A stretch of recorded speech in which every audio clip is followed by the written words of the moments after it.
ঘটনা এখন শুনলাম, এবং যাই অভিযোগ করছে সেটা সম্পূর্ণ ভিত্তিহীন এবং মিথ্যা।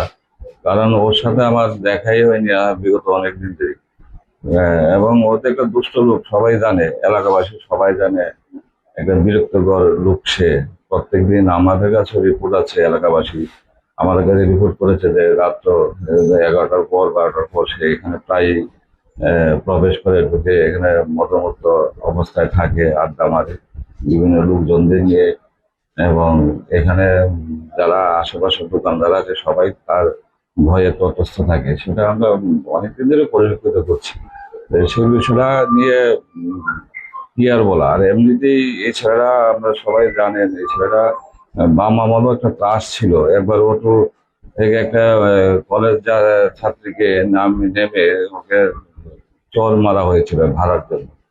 তো সে বিষয়টা তখনকার সময় বিষয়টা ভাইরাল হয়েছিল, একটা কন্যা ছেলে, এবং শুনলাম এর নামে অনেক রেপের কেস টেস হচ্ছে আছে। এইসব লোক সামনে সারিতে এসে যদি এরকম ভাবে আচরণ করে, তো এটা শোভনীয় নয়। আমাদের জন্য এটা শোভনীয় নয়। এবং আজকে সকাল থেকেই এখানে শুনলাম প্যাসেঞ্জারদের হয়রানি করা হয়েছে। রাত্রে সকাল থেকে 8টা থেকে এখানে রাস্তা বন্ধ করে দেওয়া, তাদের সেই চিরাচরিত বাম আমলে যেটা আমরা দেখে এসেছিলাম, যে রাস্তা রোকো আন্দোলন করা, কথায় কথায় সেরকম দেখছি। তো আমার আজকে ঠিক সেই প্রায় ঘন্টা দুয়েকের উপর রাস্তা বন্ধ, অনেক প্রচুর অফিস যাত্রীরা তারা সঠিক মতো অফিসে যাইতে পারেনি। এটা নিয়ে একটা বিরাট সমস্যা এলাকা ছিল। যারা অফিস যাত্রী, এলাকাবাসী ক্ষিপ্ত হয়ে গেছে। ক্ষিপ্ত হয়ে তারা তাদেরকে তাদের সাথে কথা বলতে গিয়েছে শুনলাম। এখানে একটা হয়েছে, কাণ্ড হয়েছে, এটা আমার নলেজে এসেছে। তো এখানে তারার সাথে যুদ্ধ করছে, ফাইট করছে এখানে। যারা সে যে দলের দাবি করছে, সেই যে দাবি বিএমএস বলে দাবি করছে, আসলে বিএমএস এর যারা অরিজিনাল লোক তারাও বলছে যে না দাদা, আমরা সে ওর বিএমএস এর নয়। তো এখানে একটা দাদাগিরি চলছে। তো আমাদের এলাকার নাগরদোলা অনেক পরিবেশ আগের থেকে অনেকটা ঠান্ডা, আপনারা দেখছেন। আপনারাও প্রতিনিয়ত বিভিন্ন প্রোগ্রাম টোগ্রাম যান নাগরদোলার ভিতরে। তো সেখানে দেখেছেন নাগরদোলায় কোনো সমস্যা এখন নেই, অনেক সুন্দর পরিবেশ এখানে নাগরদোলা। এখানে এইসব হয়রানি বা যদি এসব কিছু নেই। এখন কিছু দুষ্ট লোক তারা চাঁদা তোলে বিভিন্ন সময়, আমার কাছে খবর আছে। তারা বিভিন্ন সময় বিভিন্ন ভাবে তারা শ্রমিকদের থেকে টাকা নেওয়ার একটা ধান্দা তারা রাখে। তো এই জিনিসটা থেকে উত্তরণ পাওয়া দরকার, এলাকাবাসীও চাইছে। এলাকাবাসী যারা আশেপাশের নাগরিকরা আছে, এই যে নাগরদোলার সঙ্গে, তারাও চাইছে যে এসব একটা লোক যেন নাগরদোলা যেন প্রবেশ না করে, কারণ এখানকার পরিস্থিতি তারা খুব খারাপ করে ফেলে। সুতরাং এদিকে দেখা যাক কখন এলাকাবাসী আহ যায় এই ডিসিশনে। আমি এলাকাবাসী রাইখে মাথা মতো সংগঠন তো আমি বললাম, ওই হচ্ছে সংগঠনের নাম বলছে। তো সংগঠনেরও কিছুক্ষণ আগে আমার সংগঠনের লোকের সাথে কথা হয়েছে তাদের। তারা বলছে যে তারা সে ওই কমিটির কোনো লোক না, সংগঠন না। তা তাদেরকেও শুনলাম গত কয়েক মাস আগে, যারা অরিজিনাল সংগঠনের লোক ছিল, যে সংগঠনের কথা বলছে, সেই সংগঠনকে তারা এরাই তারা বিভিন্ন ভাবে চাপ প্রয়োগ করে তাদেরকে নাগরিকতা থেকে তারা সরিয়েছিল। এই গ্রুপটাই আজকে এই অবস্থা করছে। এখানে গোটা কয়েকটা ছেলে, সবাই না।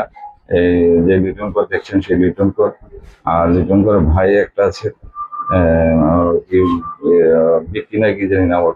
যাই হোক, ওই কয়েকটা লোক দুষ্ট, মানে ওইটাই দুষ্টামি করছে বিষয়।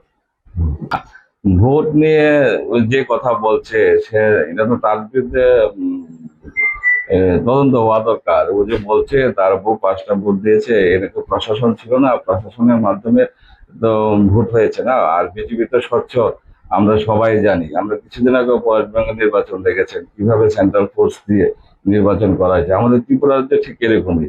এই ভোটের যে রাজনীতি, ছাপ্পা ভোটের রাজনীতি বাম আমলে ছিল, বিজেপির আমলে নয়।